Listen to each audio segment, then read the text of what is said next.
was going to take that one too, because I think sunsets for me are more of a symbol. They're symbolic of basically being young and everything. I mean, especially these days, what youth has an Instagram their favorite picture of the California sunset. That was mine as well. Just being together. I think the dog is even in the picture. So just having that time together. Very cool. Good. Yeah. I have to say this one. Which one? That one. This one? Yes, it reminds me of my childhood. We have many pictures that look like that, the color faded like that, the hair, and all that, just everyone together. Yeah, okay, so just kind of brings back memories of your childhood. Perfect. Okay, cool. Any other pictures that jumped out? Yeah. I liked the pack of kids that's on the stairs there. This one? At first, I thought it's probably a family of cousins that have gotten together. But then I thought it could be a group of kids from any community. Yeah. But I like the pack. Yeah, church or school or anything, yeah. Yeah. It is a gang of kids. Like this is always amazing, isn't it? It's just so beautiful. And there's strength in that. Yeah, good. Yeah, which one? I like this one with the family at the end of the pathway right there. This one? Yeah. Okay. Yeah, and it just seems so symbolic.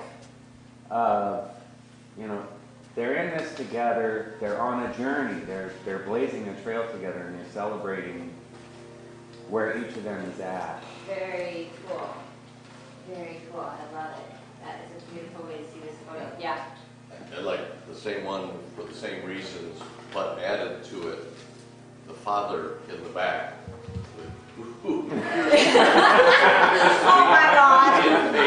Why am I doing this? Yeah, real life. This is real life, right? The journey is not always easy. I love it. Okay, good. Any others that stuck out for people? Yeah. This one right here, the school picture. This one. Okay, good. As a retired teacher, I have so many of those, and I look at those. The kids come by, and we look at them all over, and I just very nostalgic. Yeah. And just those years, right? And those groups of kids, and how each one. Yeah, nice. Okay, cool. Any others? Yeah. I have two. One of them is the young man with the mustache. Oh, where did you go? I know which one. Here you go. This one? And the one with the two boys running on the Okay, cool. These two? Exuberance. Yeah. Love of life for kids. And it's just exciting. Yeah, cool. And kids do bring that. They're going to find the creative, the curious, the wacky, the alive, the just outburst, right? It's all right there for them. And we get to share that when we work with youth and family, which is pretty neat. Good. Any others that leapt out at people? Well, that is wonderful. Thank you. It's a great way to begin because you've touched on some of the pearls of what makes this a meaningful piece of work to do. It's really, I think we all feel it in our hearts. It's how we move forward with it out into the world. That unfolds in front of us. But it's fun to kind of let just a physical emotion come and let that guide us sometimes as we think about this. So, my name is Christine D'Amico, and I am with St. Paul's Cathedral. I'm the Associate for Children, Youth, and Family there. I've been doing this for about 5 years. I kind of have lost count, but I think it's 5 years now. And is it? Yeah. And I've been feeling really on top of it for about, as much as you can be, for about 4 years. The first year I was definitely just figuring out how to physically make it all come together. So, but really feeling creative and inspired and just having a great time with it for the last 4 years, and I really love it a lot. I have been an Episcopalian since I was a very small child. My parents and grandparents were all Episcopalians, so I've got a long history with the church, and did a lot of volunteering in Sunday school with my little children when they were young. So I've just been connected to this church in Minnesota and then here in Denver. Before we start, I was thinking it was a smaller group. We're not going to do introductions because I think it'll take too much time. But what I wanted to do is just find out if people had any questions. Is there anything you really want to make sure we cover over here today? Would you like to be my scribe? Would that be fun? How about just around the edges? Just make some notes. Don't worry if it's whole sentences. And if you need, I'll pull out the paper and get you another piece of paper, okay? So I brought my youth here to help out with our youth and family conversation. So any questions? Anything you want to make sure we address before we end so that I can meet your need here? So I'm a volunteer youth coordinator at Grace. So any ideas for youth, and we have mostly middle schoolers right now. Okay, so ideas to how to work with middle schoolers. Yes. Okay, so ideas on how to work with middle schoolers. Perfect. Anything else that it would be helpful that we spend some time on here? Yeah. Tying together each of the ministries' kind of ways to make sure that we keep people with us through that whole process. So you think, so kind of linking the little ones to the big ones, or just linking them in the process so they don't fall out as they transition? Yeah, more the second. More the Okay. second. So yeah. linking through the transition points for individual youth. Okay, so that linking. And kind of following from that, but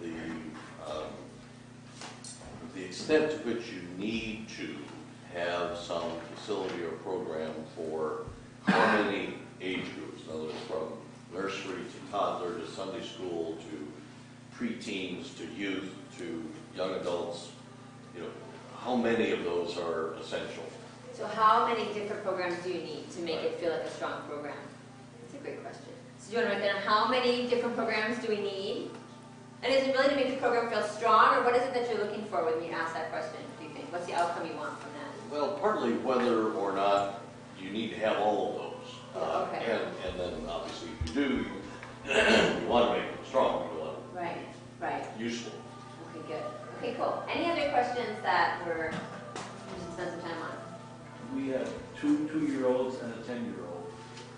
Opposite ends of the scale. Yeah, what do we do to make that group coherent? Okay. How do we even start all of this? Right. How do you begin when you're at the very beginning? Absolutely. How do we begin? We're at the very beginning. Okay, Francesca, how do we begin when we're at the very beginning with just 3 youth in all? Good.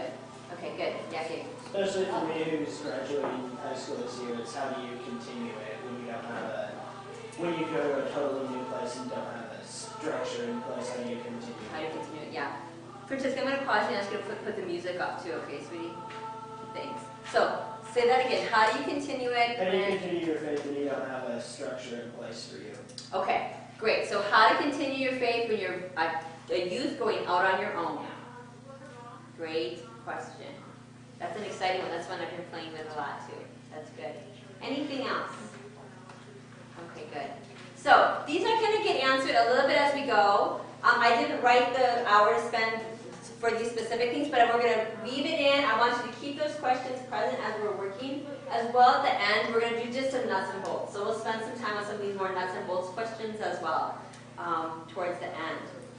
What I wanted to do is spend some time thinking about youth work as a spiritual practice, which is about feeding you and feeding those who are involved. And I think sometimes when you're feeding yourself and you're feeding those involved, all these other things get answered because you can find that right answer as you're listening to God's call, you're listening to that guidance of what is it that needs to happen here, how do I make it go? So sometimes the nuts and bolts answers come from the heart. Good, okay. So my first question to you, as I was writing this and getting ready, I was like, okay, spiritual practice, how do we make this a spiritual practice? I thought, wow, do we ever stop and think, what is really a spiritual practice? So I wanted to just, before we assume everyone is on cue with a spiritual practice, what does that mean to people? To think about something as a spiritual practice. We don't take that for granted, that we just know what that means. What does it mean? Has anyone thought about that? One spiritual practice that's kind of obvious is going to church on Sunday. It's something you do once a week. Bless you. Yeah. To keep yourself on track. So showing up and Yeah. taking time to really center and on a regular basis, once a week. So there's a once a week, kind of a regularness to it, and it kind of gives you that grounding. But anything else you guys have noticed about that idea of spiritual practice? Yeah. I think you work out for your physical health, you study for your brain health, and then basically the mind and soul is more of a spiritual thing.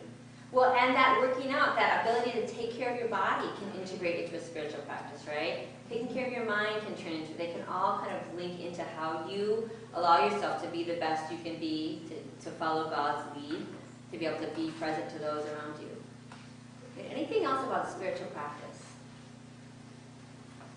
All right, good. I actually went online and got a definition of spiritual practice.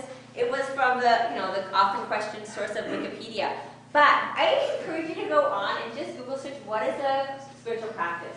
Because Wikipedia listed all of the religions and all of the different practices these people follow, and it was fascinating. So it told me what the Jewish people do for their spiritual practices. And wow, the Christian list was huge. They had like 15 things that Christians are supposed to do as a part of their spiritual practice.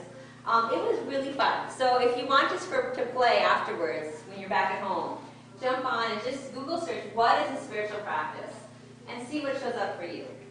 If you like that idea of making youth and family a part of your spiritual practice. Good, all right. Have you ever sat down and thought about that question of how is a spiritual practice, how is working with youth a part of your spiritual practice? Is that something you've ever had a conscious thought about? Is that something you've been aware of? Is that kind of a disconnect for you? How has that, those two coming together, been for you? Any thoughts about that?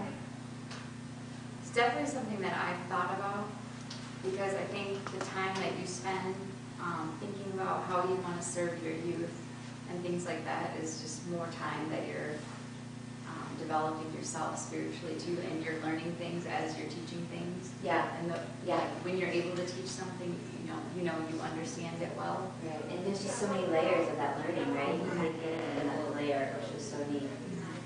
I think I first saw this work as a spiritual practice a few years ago when I was with one of the deans of our church, Scott Richardson, and in one of his sermons, the focus was feed my sheep.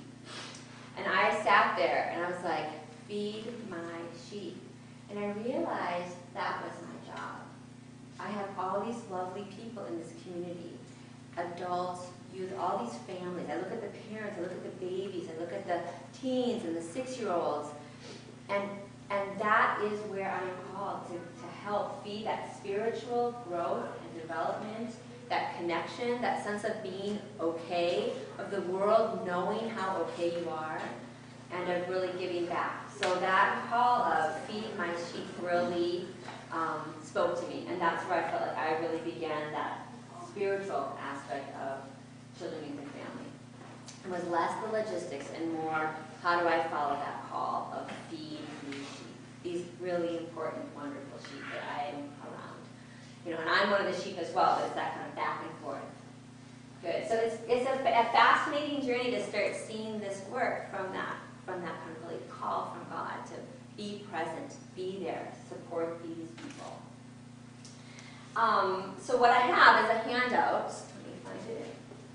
And it has 4 different aspects of how I have seen. You can help me pass this up? Thank you. 4 different aspects of how I've seen. Here, I'm going to one myself. And you can give them clumps and they can put them down the rows too if you want to. How I've seen that spiritual practice come to life in the work I've been doing, and then how it's played out. Make sure we talk about outcomes, because I think that when you bring that God first and that call with it, it really, the community has come alive. So it's been really powerful in terms of how that community feels. It's less what we're doing, I think, honestly, and more how it feels is what I'm noticing. But I'm still learning about that. Okay, so I've got 4 different things on this sheet. We're going to start with the first one. So when I think about being with children, youth, and family as a spiritual practice, one of the first things I'm really aware of as I make choices and build and set up programming and contact volunteers is do what is most important. So I pay attention to, resources are limited, time is limited. I look at what is most important. And in every instance for me, as I work on this, what's most important, first and foremost, is connect with the people. Connect with the children, connect with the youth, connect with the church staff, connect with the parents. Those are the 4 areas that I feel create a strong web for children, youth, and family programming. I need all 4 of those to make it work. So when a beautiful mural that I adore got painted over, and I was completely freaked out, and oh my God, I just had to say, you know what? It's not about the building. It's about these people. And it sometimes takes me a little while to get back around that, but knowing that things are going to happen that are going to be uncomfortable, or I'm going to have to do something, or it's good, and being able to choose and let go what matters and what doesn't matter. And what matters most to me is connecting with the people. So whatever form that takes, that's what I've seen makes the most difference in my program, and is one of the most important things The next one is be present to your current moment. I notice when I'm in with my godly play kids, they're my little 4-year-olds, that I am 100% with those 4-year-olds. I am not worried about what has to happen or, oh my gosh, is that mom going to be upset or whatever is going on. I try to really be tied in with those 4-year-olds and let all of my energy and all of my enthusiasm and all of my creativity be in that moment with that group. Same when I'm with my teens, I'm having a conversation with a parent. So I think the more you can think about how you're really present to those you're working with, let everything else wait until you're done with that moment, and then you can pick up the next thing that needs to get picked up. But I think that presence, same with my teens. When I'm with my teens, I try to really be with my teens, really notice what is it that they need. Who are they? What are they asking for? And then the last one that I think is one of the most important things that I can do in any situation is listening. And I have a background in one-on-one coaching. So we talked about levels of listening there, where you listen to the words, like what's physically said, but you also listen to what's behind the words. You listen with empathy, listen with your heart. And then I listen for what's not being said. So all of those different ways of hearing people. Hearing more than just the actual words can make a huge difference. So that ability to listen to what they say, but also to listen to what they don't say, and what they're really trying to convey to you. What's the heart there in those words? Can make a huge difference in being, in doing what's most important and connecting to those people. So I wanted to let you guys have a chance to reflect on that here. So I've got a question at the bottom of this section. What do you see is most important? You each have your own unique situation. These are the ones that I use, my guiding principles. Yours will look different. So I want you to turn to 2 or 3 people near you and take just about 5 minutes to just talk for a minute about what you see is most important when you think about this work with children, youth, and family from your perspective. So go ahead and take about 5 minutes to check in with. Hi. Pam. Nice to meet you.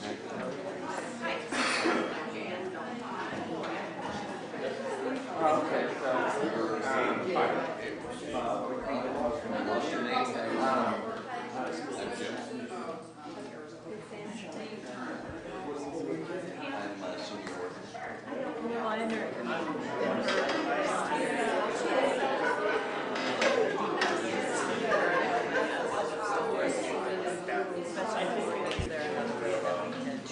All right.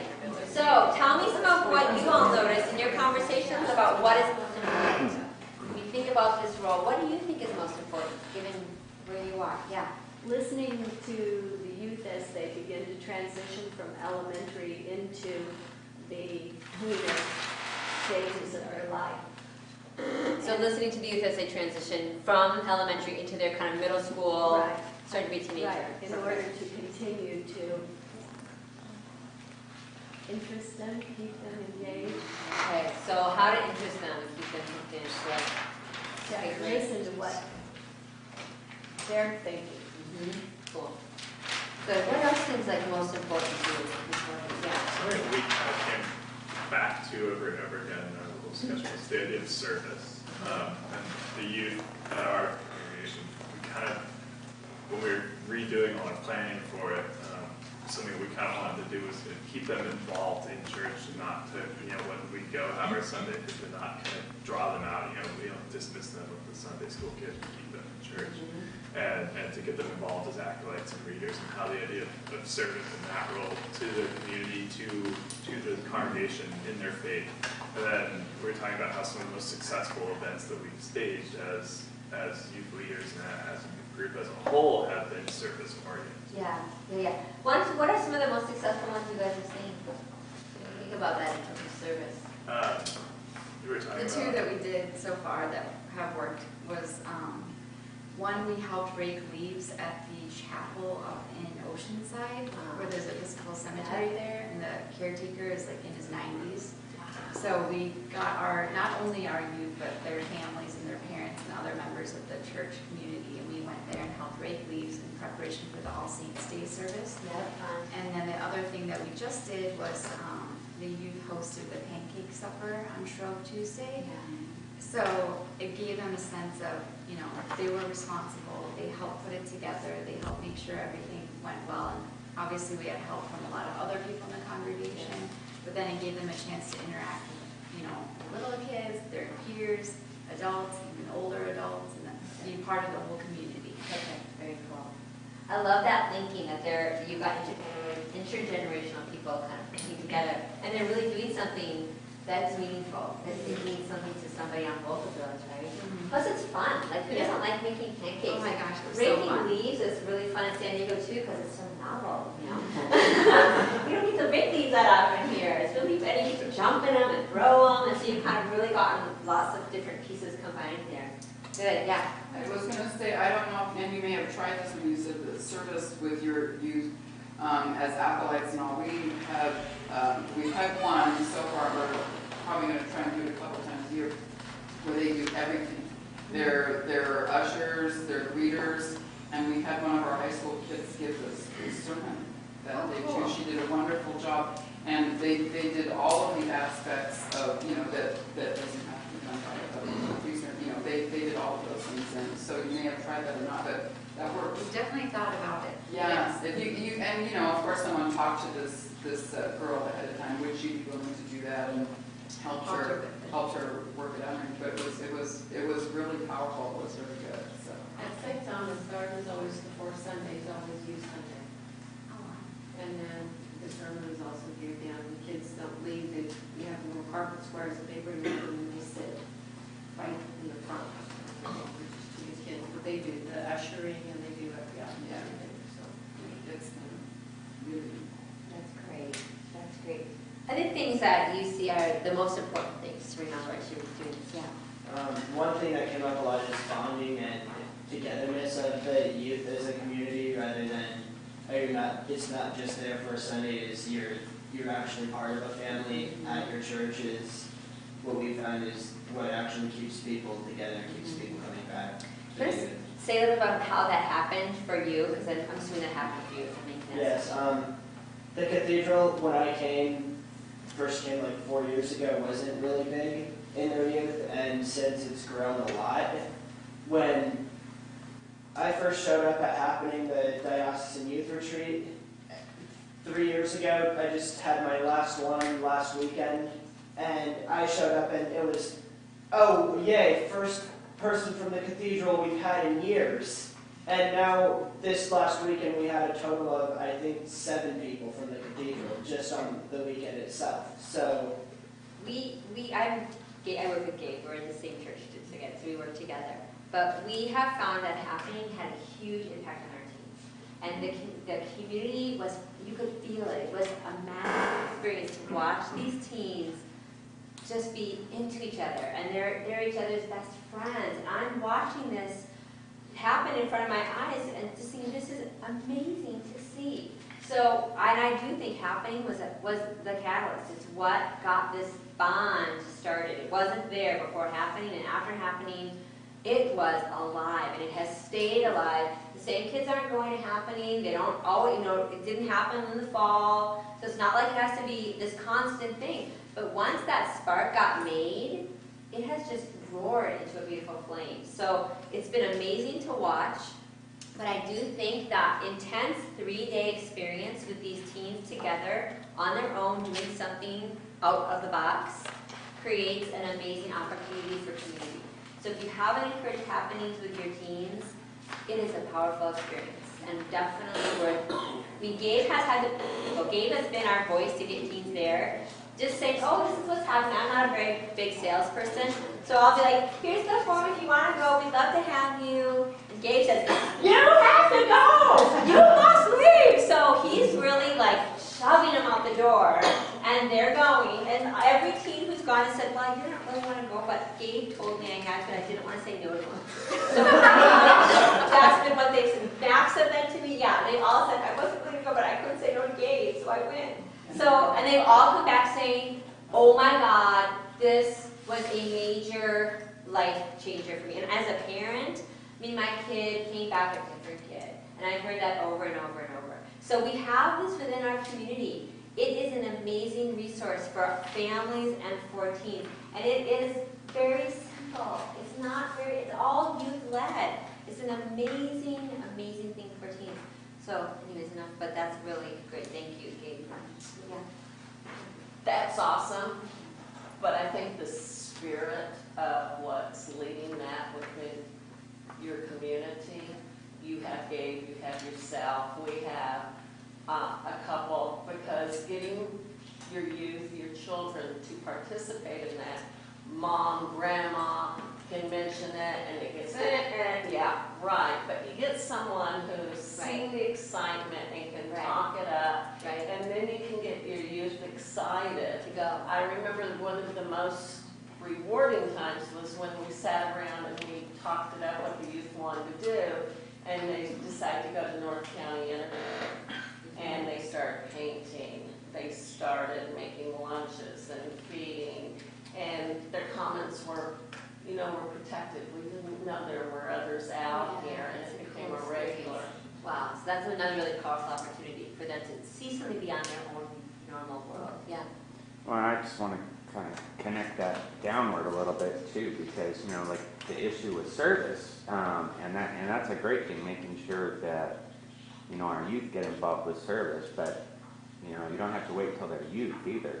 You know, we started getting our children, you know, when they're about 4. You know, they fight over who gets to do the offering now, because we convinced the ushers to let our kids help with the offering. And man, we have to keep track of who does it every week, because they get really upset if so-and-so got to do it 2 weeks in a row and I keep raising my hand. And it gets them really excited about coming back into, well, we say just going back to the big church. And, you know, so we get done with Sunday school and they know who's going to do the offering.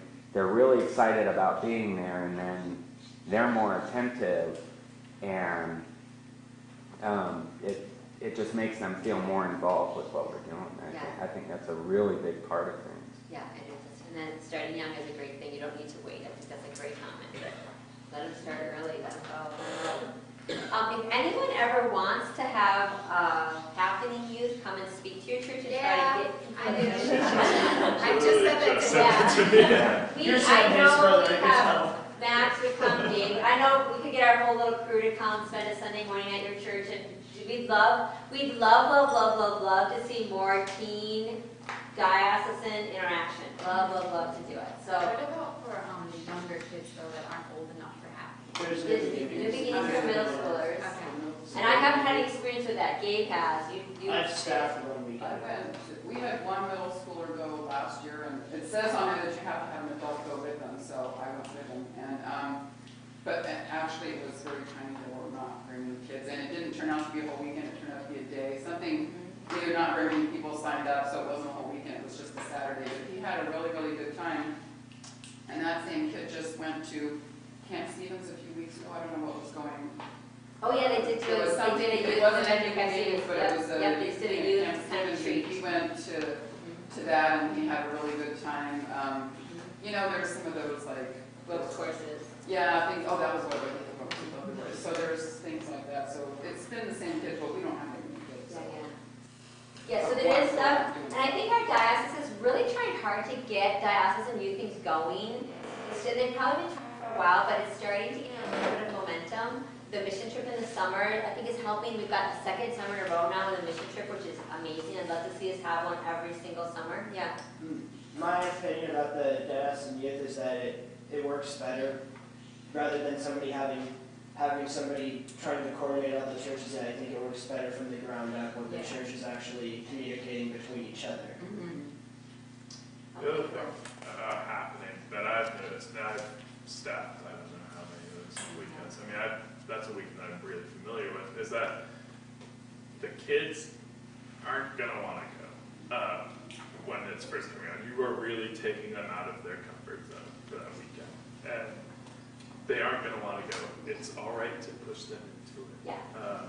Because once they get there, they do have this fantastic experience. And I've never heard anybody who's gone at the end of the week, and they always do a breakdown where the whole group sits down and they talk about what they're expecting the weekend to be like when you first get there, and what they're getting out of it, and they use this whole metaphor for it of putting your cell phone in this basket, and then you finally get it back, and the weekend they're still doing it. They're doing it now. They do that. They do it still.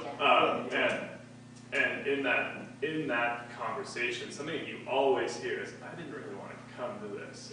Somebody just kind of forced me into it. But once they get there, and it's always, and I can't stress this to you enough, is that once that they say to what I got out of it is that I will come back to this weekend every single time that it is available from now on. This is a community that I love. This is a community that are now my friends. And those are people who I have lost contact since I've been away at school. I've lost contact with a lot of people that I was friends with in high school, but the happening community, those are the people that I still communicate with. It's pretty neat. So yeah, encouraging parents, it's okay to say you have to do this. Or you can say to your kid, I think sometimes parents say, well, my child doesn't want to. I have dragged my child out of bed. We discovered I was saying this was for golf, it wasn't for happening, but I said, you are 10. You do not know everything yet. When you are 40, you can decide to stop trying new things, but at 10, your job is to try new things. So get out of bed, get in the car, you can cry all you want to, we are going to go golfing. And when you're done, if you don't like it after 3 times, don't do it again, but you are going to do it 3 times. So I think sometimes parents in our culture today are hesitant, well, he doesn't want to. Well, like, he's 10, he doesn't know what he doesn't want yet, you know what I mean? So helping parents know it's okay to do that, yeah. Not only do we not have any kids, but I'm ignorant because I'm new to the diocese. Yeah. What is happening and what is this other thing and what are their purposes? Yeah, so the diocese has organized youth events for the whole diocese, for all churches. Happenings is one for teens, it's a weekend. New Beginnings is for middle schoolers. Yeah, high school. Excuse me, thank you. What was the first one? It's called Happening, and I can actually afterwards get you linked in with a lot of information too. New Beginnings is for middle schoolers. It's a weekend, but it sounds like it turned into a day when it was too small. It was just a day, But sometimes it's a weekend. It was fun. So. They do a lot of things. I'll tell you afterwards. Let's you and I talk, because there's a ton, and I can help you find where it all is. Okay. But it's a great way to have larger programming than your church by itself can handle. Yeah. Our church can't handle this stuff by ourselves. We need to be part of the whole community. Yeah. You know, we're still small and growing, and I don't know, there's a few churches that aren't, but most of us are in the same boat, that we need the whole community to provide these kinds of programmings for you. So, good. But let's talk afterwards. Okay. Okay, I'm going to move on because time is going. So our second one is trust you will have what you need. I think this is a huge one when you work with youth because you are relying on volunteers who don't come when they say they will. And it can get really tricky. And you know, you have to have 2 people in the room, and you've got all this stuff you're juggling, and kids showing up or not showing up or whatever. It's all random. So I imagine myself as someone who plans the heck out of everything and then just adapts because you just have no idea what's going to happen. So I really let go of the need to control. It is what it will be. It will turn out how it is. I will be my best self. I will do all the right things that I see as most important, and it will be whatever it is. So then that's really trusting God to be there and be present and help it unfold the way it should. And honestly, most times it's wonderful. So it's really fun to watch that happen, actually. Like I said, I plan a lot. I email my volunteers the day before to remind them. I coordinate. I go through lessons. I make sure they're all appropriate for my kids and my teachers, all of that. But then I just let it unfold. I also I don't try to strong arm my volunteers ever. I really say the most important is that you do what's right for you and right for your family. So if it's hard on your family for you to be here that Sunday morning, don't. Tell me. Email me and say, I can't be there. It's just too much. We're tired. Because I'm a part of a family of 5. I've got 3 kids, and I know tired. It is hard. Being in a family is hard. It is not an easy thing to run a family. So most of my volunteers are parents. I've got maybe 3 people who are single, or couples with no children. But most of them have small children themselves. And I just know the routine is hard. So I think part of why my volunteers don't leave is I give them a huge out. And I don't make them bad or wrong if they cancel the morning of, oh my God, I'm freaking out, or I'm sick, or I get sick. I just say, no problem, I got it. Go do what you got to do. And so they never have to feel trapped. I'm a big freedom person. I really like freedom, so I really honor that for other people. They may not care as much as I do, but I really care about making sure they don't feel trapped in this role.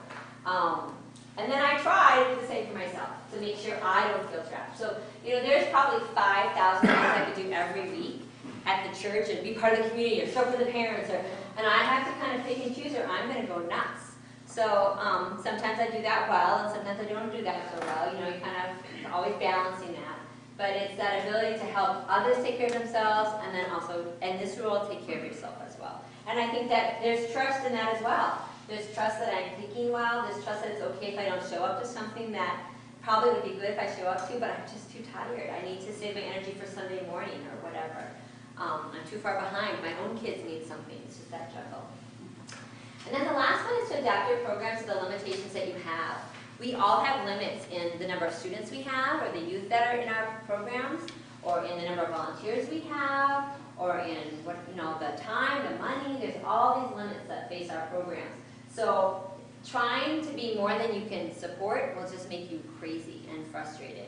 So just doing one thing well, just doing the little bit you can do, just picking the piece that's the most important for your community, I think really helps to get yourself off the hook. You don't have to have 4 classes for 4 years, do what you can do. Yeah.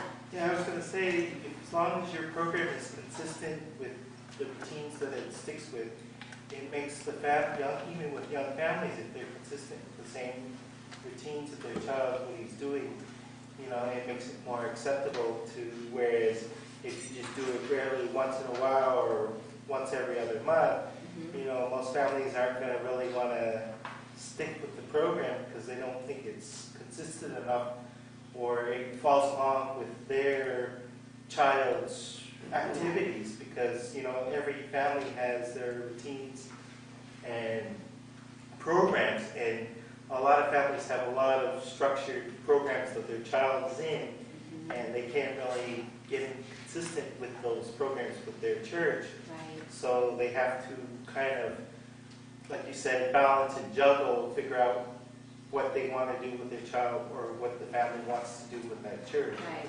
Because if the program isn't, suiting to their needs and activities, you're going to lose the family. So. But it's hard because families are really busy. So that whole question of what's the right amount of activity, when's the right time for it, what works and doesn't work. Families are tricky. I don't know, every community is different too. My families are working families. They all both have 2 jobs for the most part. Not all of them, but I'd say 90% of our families, mom and dad, both have a big job. So they don't have a lot of free time. It's hard to get them to the church other than Sundays. So so knowing your families and knowing what they want and need is really an important part of the job. Good. All right, so I'm just going to give you guys like 4 minutes, so kind of quick, but to talk about trust. When you think about working with your program, your youth, your families, where is trust in that? And my question is, where do you need to trust? Where do you need to trust right now with your program? Okay, and we're just going to give you about 4 minutes to talk with your groups and see what you guys come up with that.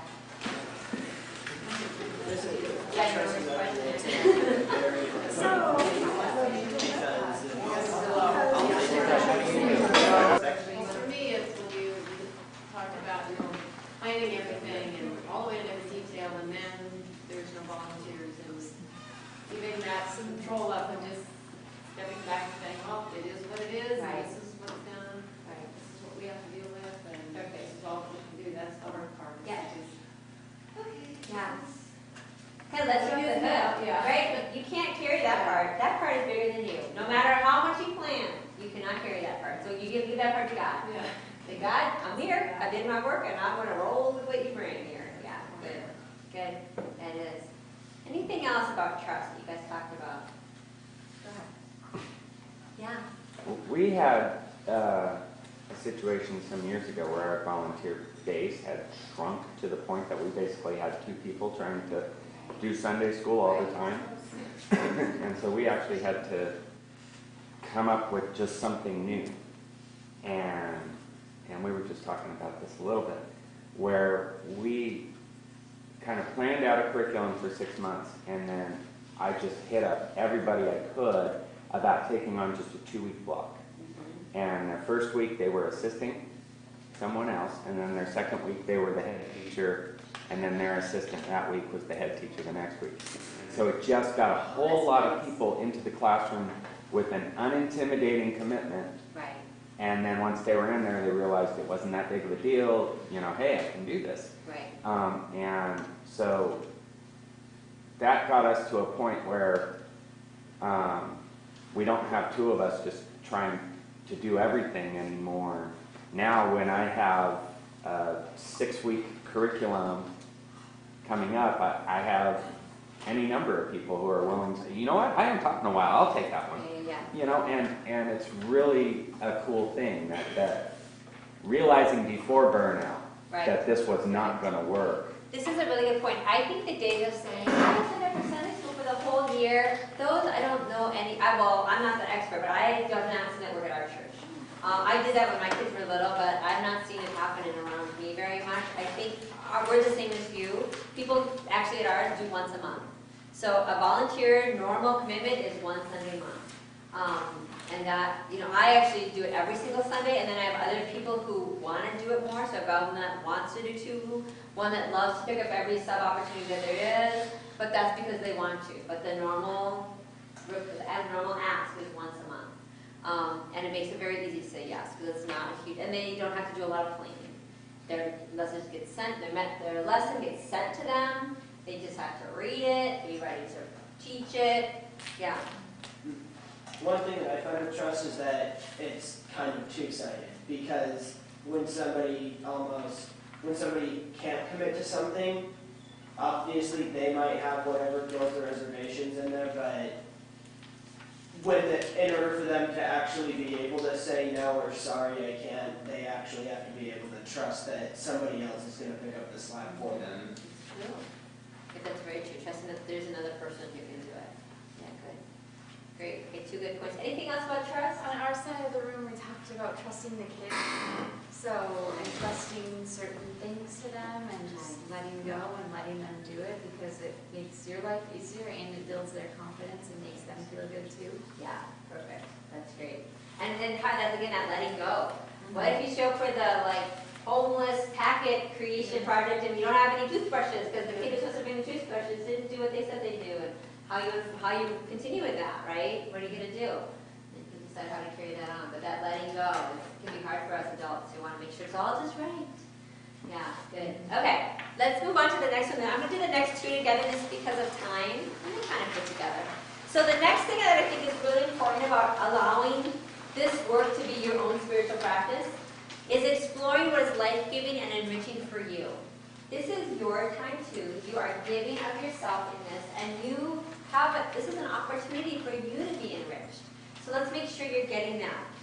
The way I do that for my work is that I follow my own curiosity and excitement. I got really excited about Advent one year, and I did all this cool stuff. And then another year, I got really excited about Lent, or I learned about a saint, and I'm really into that saint. And so my energy feeds into what I put extra time into and what I bring to my church. And you know what? That's okay. So I don't have to do I'm obviously not going to do Lent in April, or in June or something. But I'm going to do it when it fits the calendar. But I'm also really letting my own curiosity create some interest. So I spend time researching topics I want to know more about. I love to create new things. I love to find information and create new ways of looking at it. So that's where I get excited, and it gives me something back from all this. I love to write my own curriculum. It's really creative and fun. I have all these great ideas. So that enriches me. Now, you guys may be like, whoa, that's not for me. But the point is, find what enriches you. Maybe it's like building crosses out of wood, or it's cooking, or it's whatever it is. But find what gets you excited and makes you feel good, and then you can bring that to the youth, and then your energy is behind that in a wonderful way. I also love to search out curriculum I'm excited about and then modify it. I've changed pretty much every lesson my kids get. I've changed.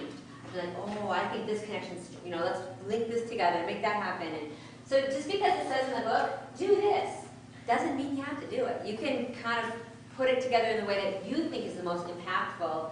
You know these people. You know what's going to be meaningful for them. You know how to bring it to life for them.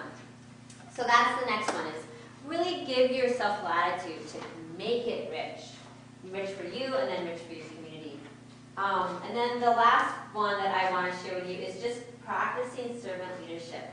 I think it's a really great model where you're leading, but you're also following. And that to put both of those together is a very powerful place from which to run one of these youth program for your church. The ways I see myself doing that is I listen to my parents, I listen to my youth, I listen to my kids and hear what they want. That guides me, and I influx what I want. So it's the two joining together that makes a strong program, I think. And I may take their ideas and I might tweak them so it fits what I can handle, fits my resources, fits my budget, whatever. But I'm always listening and then deciding based on what I've heard. In class, I really work. I've obviously got a class plan. I know exactly what I'm going to do. But when the kids get really excited about something to the left, I go to the left. I let them say, hey, what about this? And we spend some time over there. And that may take us somewhere new, or I can pull it back to what I had planned. But I let the kids, the teens, the children, affect how that lesson unfolds. And that is very interesting because you never quite know what you're going to get. And I usually end up learning something. And there's a lot of enthusiasm and energy in our classes because the learner is also doing what they want to do within the context of that frame. And then finally, I think the other piece about being a servant leader is that you really accept that it is imperfect and that's okay. It's perfectly imperfect. And just being okay with that can be a really freeing opportunity for you to not feel so much pressure, because this is a big job. And to be able to let it be its bumpy self, and that's not going to look, super slick all the time, because you are in that back and forth, follow, lead, follow, lead. So let me leave you with those ideas, and there's two questions. You guys can do both or one or the other. One is, where are you leading, and how are you serving? Where are you following? And the second is, what is life giving for you? So put those in a space for your conversation. Take about 5 minutes and see which questions, you don't have to do both, but just have a conversation about one of those two or both and see what comes up for you in your work.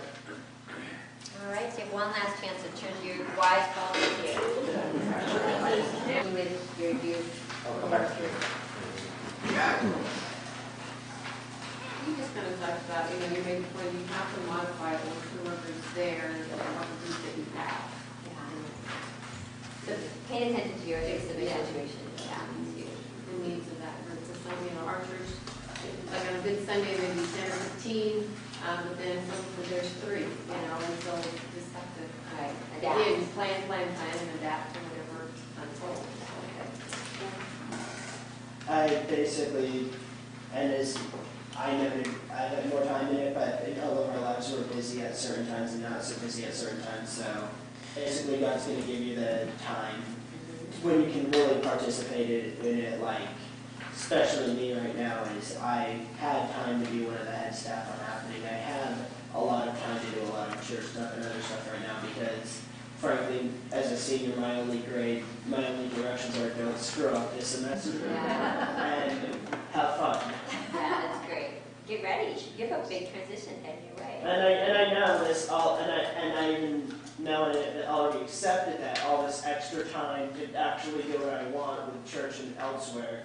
I know and I've accepted that it's temporary. Yeah. Then it goes into busyness. Good. Anything else you guys want to add in? All right, good. So what I want to do is make sure we spend a little time on these specific nuts and bolts questions. So the first one that we have here is, how many different programs do we need?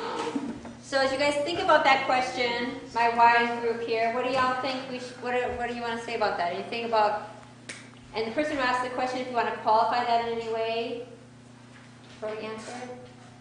Well, I think I asked the question, but I think it probably varies from parish to parish in terms of the range of age groups that you have within the parish. And where we are, we're growing and expanding the number of young people in the parish, and we're struggling with, do we need a program for each of these segments of One thing I noticed is if you have 10 to 12 feels full to me if you want to have a connection with the kids. When you start to get over 10 to 12, it starts to get just full and really busy. And you can get more people to help. If you've got 20 teens, if you've got 3 helpers, that you can build some connection. But think about what do you want to, as you think about what you're building, If your problem is, we've got a lot of kids, we've got to figure out what to do. I think thinking about what is it you want to achieve. Do you want to have all the first graders together? Do you want to have all the age groups all in the same room so they get to know each other really well? Do you want to create smaller experiences for them to be a little bit more intimate? What's the goal? And I think it could work both ways. Just knowing, I think the thing that I think about most is what's the connection? How are you building good connections? And you can do it a lot of different ways. I don't think there's a right or a wrong. Anything else people are thinking about that? Well, I was just going to say, we have maybe 20 kids altogether, and on a really great day, 10 of them will be there.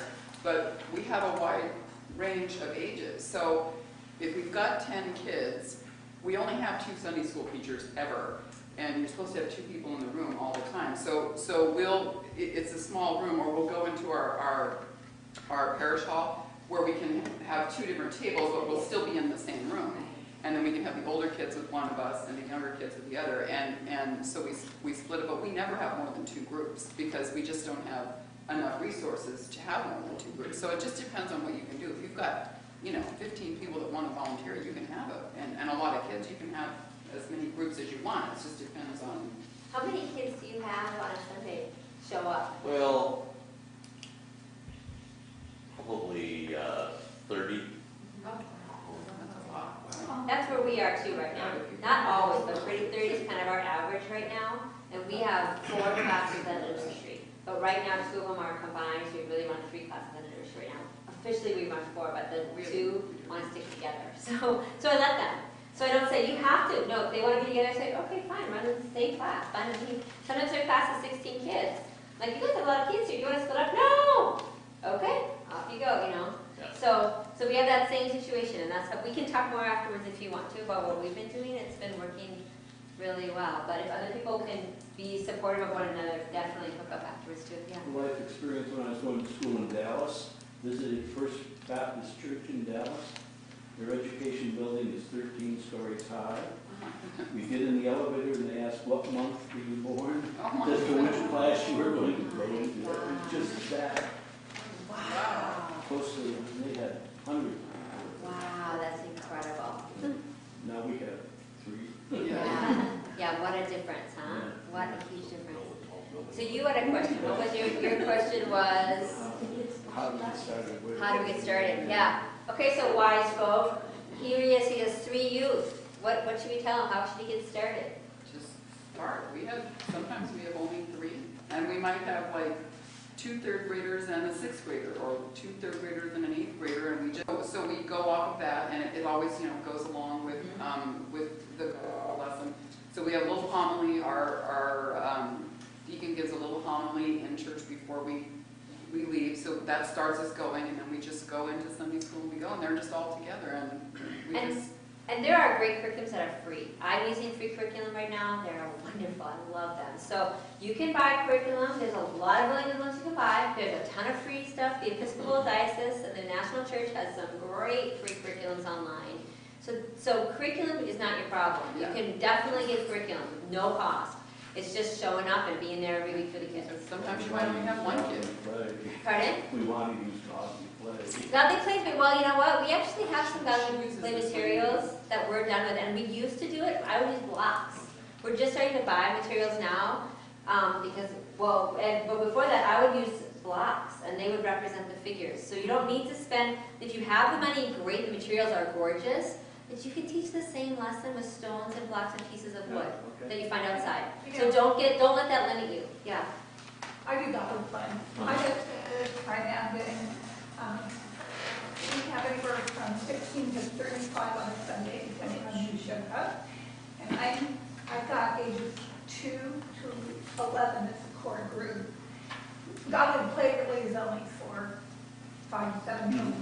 But I'm doing it for all of them. For one, it's a traditional storytelling group, so it works beautifully because it's all hearing the story.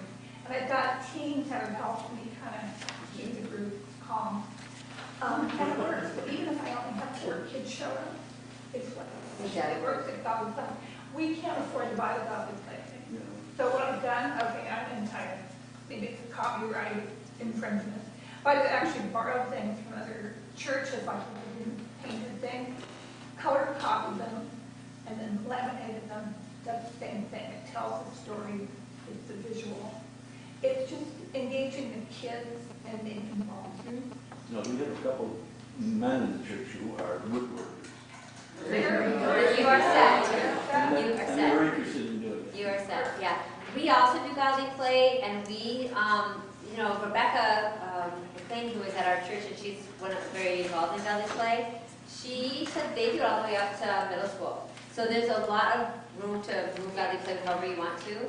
But we'll do godly play about every 6 weeks. We're doing it with all of our elementary. So we do just our little guys, but then about every 6 weeks I bring them all together. We're all in the same room, and we do it together, and it's great. The big kids teach the little kids how to sit still, and they all learn, and they each have great questions, and they can be curious together, and it's a lovely experience. So don't be shy, just go for it. We also, by the way, have some intros we're done with that we used to use for our godly play, because we've been getting some of the newer materials now. So if anyone wants those, we wanted to donate them to somebody. So they're laminated pictures, that's what we used for years. For the last 5 years, that's what we've used. So if anyone is looking for that kind of thing, we would happily send them your way. So let me know afterwards. Anything else? Okay, so that gets you started, that gives you a nugget to work on. Okay, other question, we're down to our final 30 seconds here. Linking through the transition points. That was, whose question was that? Is that your question? Okay, so what do we notice about linking to the transition points? Anything that's worked well as people move from elementary to middle to high school? What have you noticed keeps them linked in and doesn't have them kind of just spin out into the ether? Well, you talked about the godly play, that you can do it, you can continue it on up through even high school. Yeah. I was saying, we have one little kid at our church who is, we call him a little man. He's the most mature little kid I've ever seen. And it's kind of been, in terms of linking through, it's been kind of empowering him to take leadership roles to kind of help teach the others how to kind of become more mature. And so it's really kind of empowering those that are more mature to help out and to kind of take roles. And and as the others become more mature, encourage them as well. Don't favor certain ones, but do kind of recognize that some kids are more mature than others. Giving them that leadership as they're ready for it. It's kind of like going what you just said, when you come together once in a while, and the older kids are helping the younger group. Yeah, it's great. The other thing that I'm really thinking a lot about is rites of passage.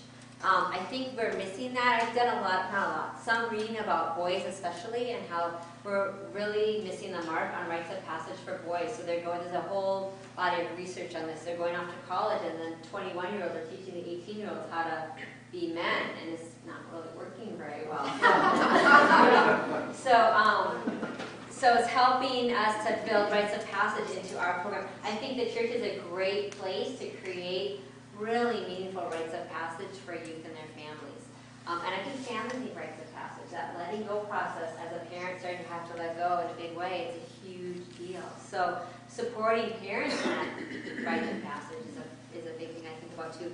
But as you asked that question, I think about at 13, we're doing the Right 13 celebration in front of the church and making a big deal out of this little simple event. It's not hard. It's just standing up, but really the big deal is made in honoring that youth. So we take time to say, wow, you are transitioning out of childhood. You are beginning your journey to adulthood. My 13-year-old did it, and he's like, the next 2 weeks afterwards, well, I'm an adult now, Mom. I mean, it was just amazing to watch him own it, and how fun for his shift and for all of us to shift. So think about rites of passage. And you can do them for, fourth graders, second graders. What is the next rite of passage as they move up through? And I think that will link. That may cause a link because they move from one to the next, and there's a mark in the sand. Cool. Okay. We had one last one, and we're over. Do you guys want to hear that? Should we do the last one, or do you need to bend whiskey here? Your clock is actually fast. Is it? Okay. So the last one, what was the last one? How to work with middle schoolers? Was that our last question that we hadn't talked about? Is that right? Yeah. Does anyone know was that somebody? That was my question, but I think we have some good ideas, and just having the discussion kind of solidified that what we're doing is probably kind of on the right track, just keeping them tied into the greater community.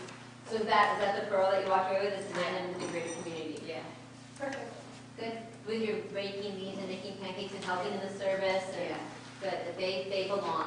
Yeah. I had asked one thing on that. I said, I think mine was in the lower part of there, like how to take it on with the rest of the world. Like, Oh, thank you, Gabe. Yeah, okay, good, thank you. I appreciate that. So, here's a youth about to leave his church community to go off to college. How to take, is that what you're asking? How to take all that you've gained out into the larger yeah, world? where there's not so much structure. That's a huge question. So, Find a church, group. find a church, and then wherever you go to college, find a church. That was many years ago. Find a church. Wherever you go. Good. There's also campus ministry that sometimes can be really powerful or not, depending on your school, right? And if not, you could get it done.